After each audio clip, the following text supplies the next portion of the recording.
이어서 간추린 소식입니다. 농촌진흥청은 강원 양구군 해안면의 사과농장 두 곳에서 과수화상병이 확인됐다고 21일 밝혔습니다. 농진청에 따르면 해당 과수원 두 곳에선 농가의 자발적인 예찰 과정에서 의심 증상이 발견됐습니다. 각 과수원에서는 나뭇잎과 새로 나온 가지가 젓갈색으로 마르는 등 전형적인 과수화상병 증상이 있었습니다. 양구군의 사과, 배 재배 면적은 300헥타르 수준으로 발생 과수원 반경 2km 내엔 과수농가 30곳이 있는 것으로 확인됐습니다. 농진청은 관내 전체 과수원에 대한 정밀 예찰을 실시하고 과수화상병이 확인되면 신속히 방제를 추진할 계획입니다.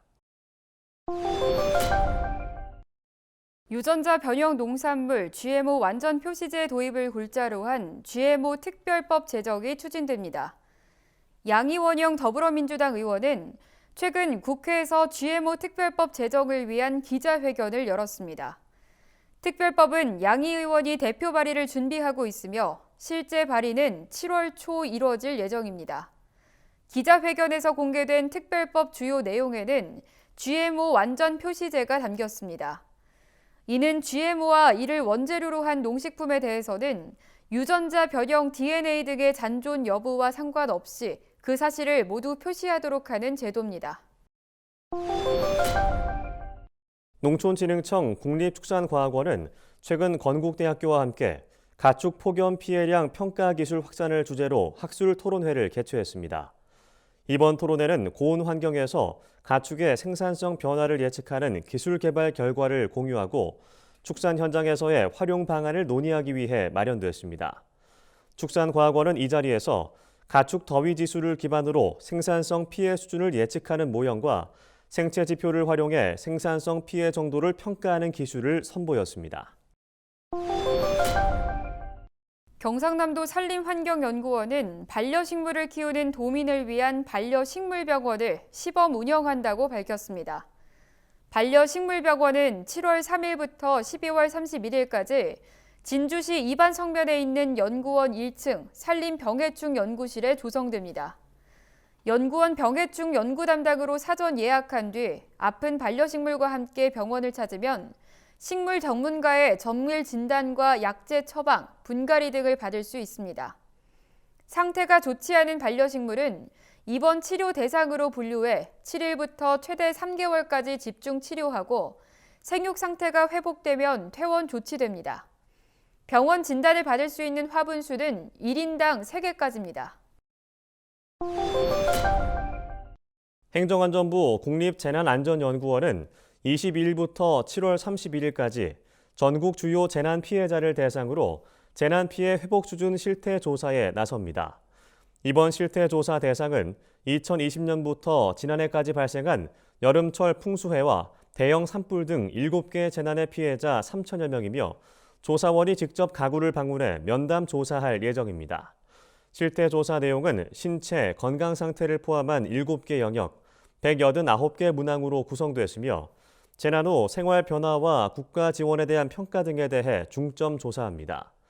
실태 조사에서 확인된 의견은 현행 재난 피해 지원 체계에서 개선이 필요한 사항을 발굴하고 정책 개선안을 도출하는 데 활용됩니다.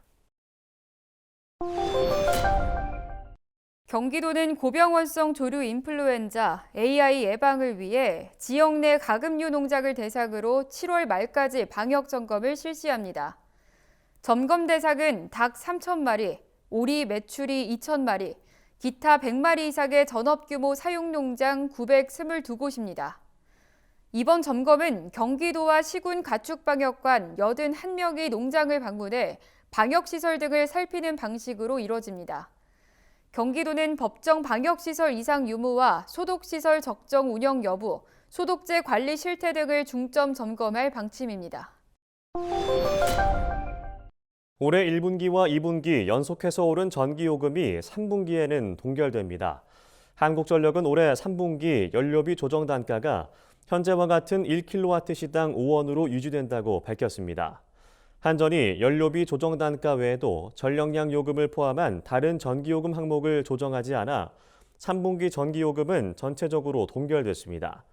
이번 결정에 앞서 강경성 산업통상자원부 제2차관이 지난 14일 기자간담회에서 국민 부담을 고려할 때 전기요금 인상이 쉽지 않겠다는 생각을 갖고 있다고 말해 전기요금 동결이 예상됐습니다. 강원 삼척시가 의료기관 이용이 불편한 주민들을 위해 의료지원 시범 사업을 추진하고 있습니다.